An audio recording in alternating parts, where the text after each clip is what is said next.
Oh, so this is going to be a two-parter video. It disconnected on me and started making a new file, so I'm going to do a two-part upload. But anyways, yeah, this sort of feels like the end. Like things that I used to enjoy, I don't enjoy anymore. I keep going over and over and over it. Yeah, what's the fucking point here? And there isn't, it appears there really isn't any. But, you know, and I think a lot of us go through it, that our egos are too big. They really, when we're kids, they fill us up with all sorts of useless ideas, and they fill us up with a bunch of crap, and they fill our heads with fairy tales, and none of it's real.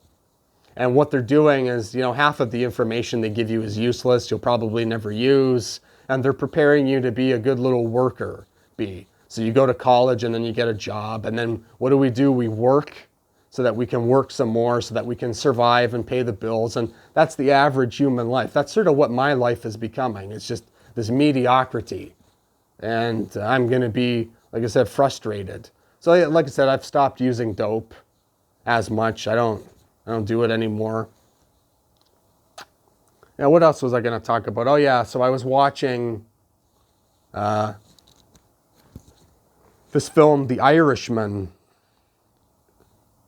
by Martin Scorsese, and I'm a little late now. It's like I've all the reviews. It's, you know, it's months old now. This movie, it's not fresh anymore. It's not a new movie. Everybody's probably seen it by now. It's a movie I had to watch it twice. The first time I watched it on my phone while I was here at work, and I didn't really understand what it was about. Then I went afterwards and I watched a few videos and read up about Jimmy Hoffa and all that stuff, and the mafia and all that stuff. And then I watched it a second time and I appreciated it a bit more than when I finally understood what it was all about, because I never really knew all the stuff of what it's talking about. Like when he says the line, "I hear you paint houses," I was like, what the fuck is this guy talking about? And that supposedly is a code, you know, for doing mafia hits, or was a code for that. And yeah, the theme of that, it's like this in The Sopranos. The Sopranos was the same about the mafia.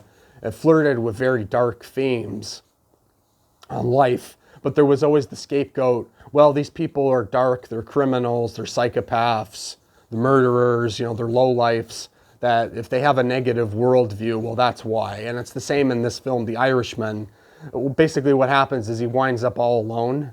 He winds up a lonely old man. And he was one of the few people, like, he was in the hitman for the mafia, and he didn't get murdered, and he didn't go to jail, and he didn't, you know, nothing happened to them like what happens to most mobsters, like I said, either murdered or in prison. And he sort of makes it to the end, and he's all alone. You know, and he had a family, and what struck me the most was that it was very cold and dispassionate. Like some other gangster movies that Scorsese's done, like Goodfellas and even Casino, there was glitz and glamour, there was romance, there was passion, there was living the high life. And even though it's all immoral and wrong and, you know, yeah, stealing from people and killing people and all that sort of stuff, you could sort of see how somebody got sucked into that life.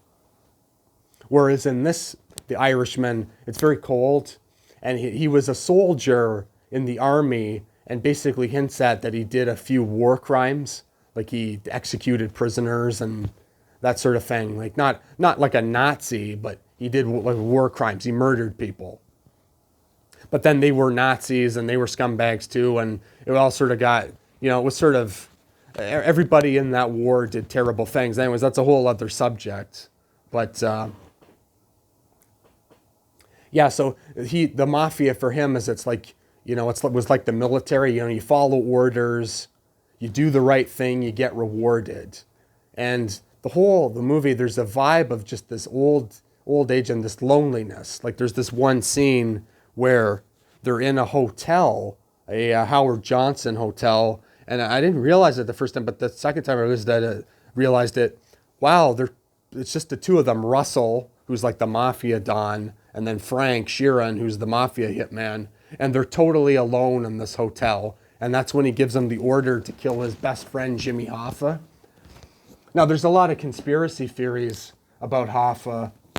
14 people supposedly have claimed to have killed him One of them, Richard Kuklinski, otherwise known as the Iceman. And there's a great, it's old now, a great series about him on HBO where they did interviews with him, and he's a real psychopathic murderer, and he claimed to have killed Hoffa. But in this story, in The Irishman, it's a believable story, even though mobsters like Michael Franzese have said, no, Frank Sheeran didn't kill Hoffa, and a bunch of other mafiosos have said, no, he wasn't the one to do it. Although they don't really tell us who. They don't say. I don't think he really knows either. But it's a believable story because that's how evil the mafia is. It's what was that line said by Henry Hill in Goodfellas towards the end is like, your murderers come with smiles on their faces. Your murderers come as your friends. This is in the mafia world. So it fits that they would pick someone that was close to Hoffa to do it because there was that trust there. And so it sort of, he loses his soul. He kills his best friend. And he sort of winds up all alone. And it was just a very sad, lonely movie. And it's sort of, what struck me is that there's more and more of these types of movies and more of this dark sort of fiction and these interviews, like I said, with Richard Kuklinski, the Iceman, that sort of reveal, you turn over the rock and it reveals the ugly side of life. You know, that it's getting harder and harder to sell to people that there is this happily ever after, that this is going somewhere. You're most likely just going to wind up old and alone in a nursing home. And yeah, you're going to die. And it doesn't matter if you're Jimmy Hoffa, if you're Frank Sinatra, if you're a homeless person on the street, if you're a security guard, if you're rich, if you're famous, if a car, like, it doesn't matter. Like, you're going to fucking die. And that's it. And I think that's a truth that most atheists sort of run away from. And it's sort of like, if there is no God here, we sort of have to accept that it's a grim equation. And I suppose this is my final video on the subject. That, yeah, don't really think about it. Don't have kids. And the arguments have been made, and Mendham's made the countless videos and all sorts of other YouTubes. There's all sorts of books and literature on the subject. The argument has been made. I'm not saying anything new. I'm not saying anything that hasn't been said before lots of times. And that's another thing. I'm not really making any sort of headway. Like, I'm not convincing people that antinatalism is the way to go.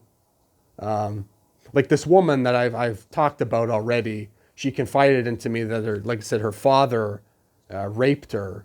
And she was talking to me how she wants to, eventually, get married and have kids and do all that crap when she used to be homeless. And this happened to her. And she was nuts. Like, we went into a coffee shop and she had a mild anxiety attack in the coffee shop.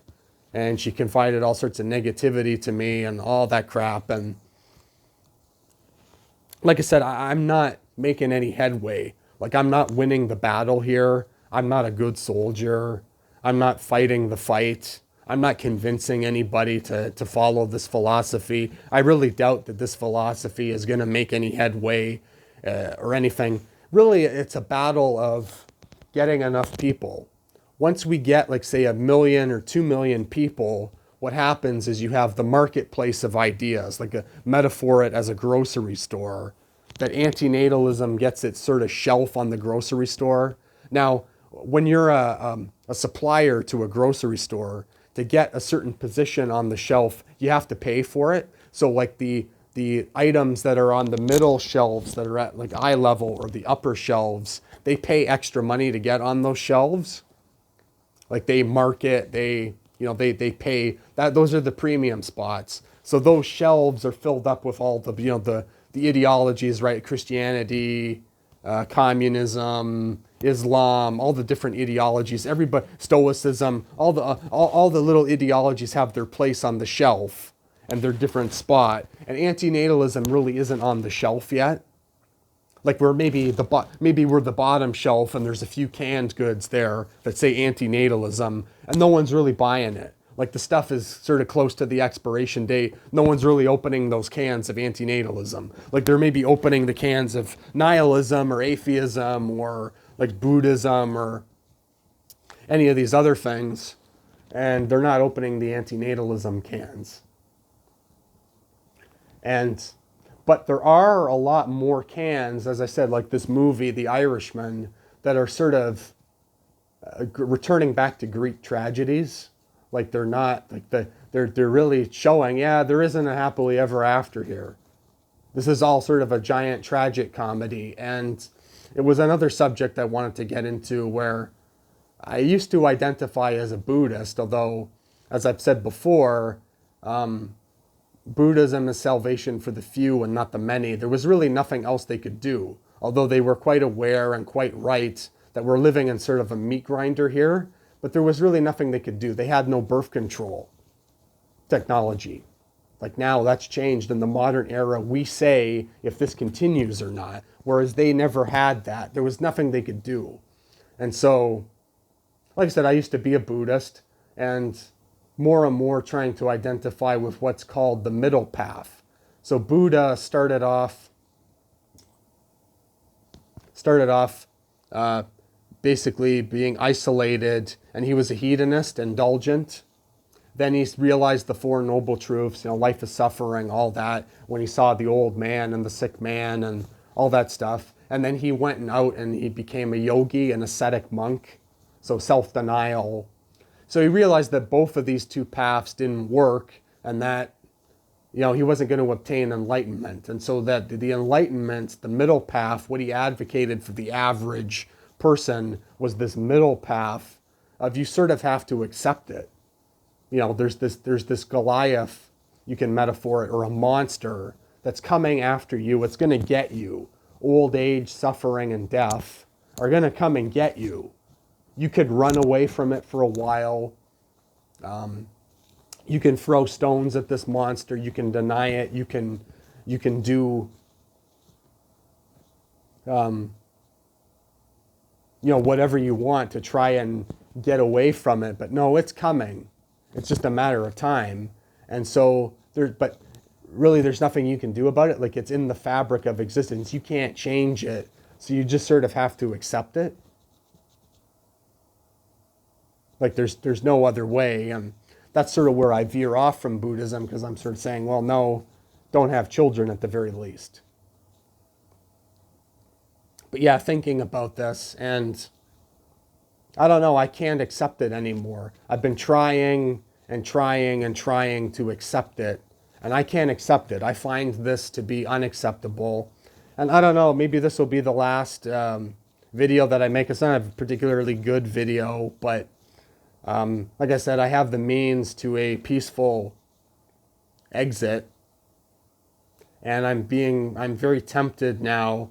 My father has revealed himself that he really doesn't give a fuck. And so I've been holding back because of him. Why am I holding back now? Like, I did say before that, he would be, broken by it, and he doesn't really deserve that. But I got to endure all this crap for his sake. That's really what I'm driving at. Like, all this shit I've talked about, I go over and over the same stuff. I'm tired of it. But I'm not a good soldier. I'm not winning the argument here. I'm not winning the fight. I'm not persuading people. And my personal life is just crap. I'm just putting up with crap. I'm used by people. I see myself winding up like both my parents, just winding up alone.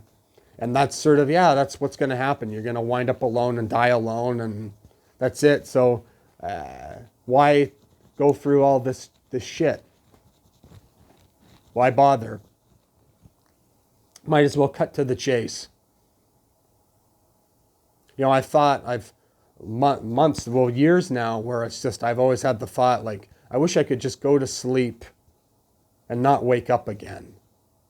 And I sleep and I have insomnia and I have hypersomnia, which is like sleeping too long. And I've been on various medications and stuff, and I do hope that death is the end. Like, I want it to be the void. I want it to be sort of like sleep, except you don't wake up. No awareness, no desire, no problems, nothing. I don't really want to, I don't want to see my mom. I don't want to be floating up in heaven with all these assholes that I knew in life. I kind of want it to be over, and I want the dead to be dead. Kind of want it to just end. Like I said, go to sleep and not wake up again. That's what I want. But there's that uncertainty. Is that's what's going to happen? It's the mystery. There is nobody really has that answer, because nobody knows what's next after this. It most probably is science sort of shows, yeah, once the brain goes kaput, like that's it. Like and then your body decomposes, and that's it. It's game over. I don't want to be aware of the decomposition, and I don't want to. I worry about all sorts of trivialities, but yeah, I kind of want to just go now. Like I'm alone. I feel lonely. Like I'm tired of it. So yeah, this may be the last video. I don't have too much longer left of memory on my phone, but yeah, this may very well be the end. I'm thinking Monday I'm going to start taking the antiemetic pills, and then drink the potion. Maybe I'll jerk off one last time, listen to some music, and just go to sleep.